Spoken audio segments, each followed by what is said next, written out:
بسم اللہ الرحمن الرحیم۔ السلام علیکم۔ پاکستانی معیشت کا ذکر ہو اور ٹیکسٹائل انڈسٹری کی بات نہ آئے یہ تو ہو ہی نہیں سکتا، کیونکہ یہی پاکستان کو سب سے زیادہ ڈالرز کما کے دیتی ہے۔ لیکن اس وقت ٹیکسٹائل انڈسٹری کا حال بہت برا ہے۔ رب کے سوا اپنے دکھڑے کسی کے سامنے کون رکھے، کوئی سننے والا نہیں۔ جو انڈسٹری پاکستان کی بیک بون ہے، جس پر پاکستانی معیشت کی بنیاد کھڑی ہے، اسی کو دبایا جا رہا ہے۔ حکومت کی طرف سے بس زبانی جمع خرچ تو بہت ہوتے ہیں، لیکن عملاً اس کی طرف کوئی توجہ نہیں دی جاتی۔ آپ جانتے ہیں کہ پاکستانی صوتی کپڑا پوری دنیا میں پسند کیا جاتا ہے، لیکن مجھے آپ ایک یہ بات بتائیں، کپڑا کس چیز پر بنتا ہے؟ لومز پر۔ اور لومیں کس چیز پر چلتی ہیں؟ بجلی پر۔ آج ٹیکسٹائل والوں کو سب سے بڑا رونا یہی ہے کہ بجلی کی قیمت جو ہے نا یہ وارے میں نہیں آ رہی، یعنی بجلی بہت مہنگی ہے۔ پاکستان میں بجلی ہمیں تقریباً 17 سینٹس میں پڑ رہی ہے، جبکہ ہمارے جو کمپٹیٹرز ہیں ان کی کنٹریز کے اندر یہ صرف 9 سینٹ کے آس پاس ہے۔ یہ تو ہے ہی، مگر اس کے علاوہ بھی ٹیکسٹائل سیکٹرز کو بیسیوں سہولتیں دی جاتی ہیں، ان کی کیئر کی جاتی ہے بہت۔ تو آپ خود سوچیں کہ جب ہماری بجلی اتنی مہنگی ہوگی تو ہمارا بنایا ہوا کپڑا عالمی مارکیٹ میں ظاہر ہے مہنگا ہی بکے گا، اور مہنگا ہونے کی وجہ سے پھر کوئی ہم سے مہنگا کپڑا کیوں خریدے گا، ہے نا؟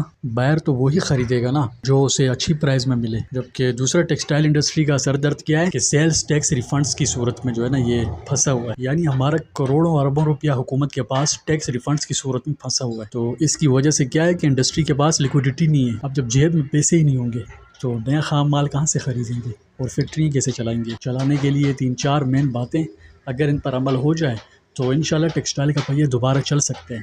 سب سے پہلا اور مؤثر ترین سولوشن بجلی سستی کر دینے میں، یعنی اگر واقعی اس مسئلے کا کوئی حل چاہیے تو پھر بجلی کی پرائس کو خطے کے جو دوسرے کنٹریز ہیں ان کے برابر لایا جائے۔ اگر تو ایسا ہو جائے تو ایک تو الحمدللہ ہمارا کپڑا تو ویسے بھی پوری دنیا میں پسند کیا جاتا ہے، بڑی ڈیمانڈ ہے ہماری سوتی کپڑے کی، تو جب ہمیں بجلی کی پرائس ہمارے کمپیٹیٹرز کے مقابلے میں ملے گی ہمیں، تو انشاءاللہ اللہ کے فضل سے ہم ان سے آگے نکل سکتے ہیں، انہیں کمپیٹیٹ کر سکتے ہیں، ان کا ڈٹ کے مقابلہ کر سکتے ہیں۔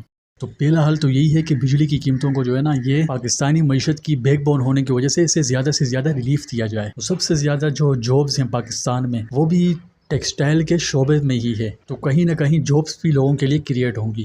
دوسرا سولوشن کیا ہے کہ ٹیکس سسٹم کو بہتر بنائیں، یعنی ٹیکس کا کوئی ایسا مؤثر نظام لایا جائے جو ٹیکسٹائل انڈسٹری کو بجائے دبانے کے اسے سہارا دے، اسے آگے بڑھنے میں مدد کرے۔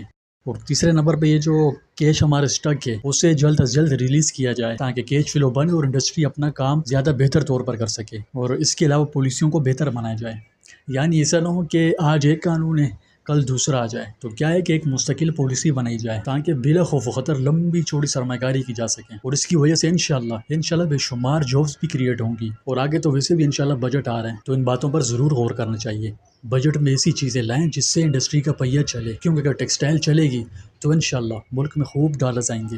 تو جناب خلاصہ یہ ہے کہ اگر ہمیں سستی بجلی اور جو ہمارا پھنسا ہوا پیسہ ہے وہ اگر مل جائے تو انشاءاللہ اللہ کے فضل سے ہم پاکستانی ایکسپورٹس کو آسمان تک لے جا سکتے ہیں۔ باقی اب یہ دیکھنا ہے کہ آنے والے بجٹ میں حکومت کتنی بات مانتی ہے اور کیا کیا ریلیف دیتی ہے، یہ تو وقت آنے پر ہی پتہ چلے گا۔ ویسے آپ کو کیا لگتا ہے، کیا حکومت بجلی سستی کر پائے گی؟ اپنی رائے کامنٹ میں ضرور بتائیں۔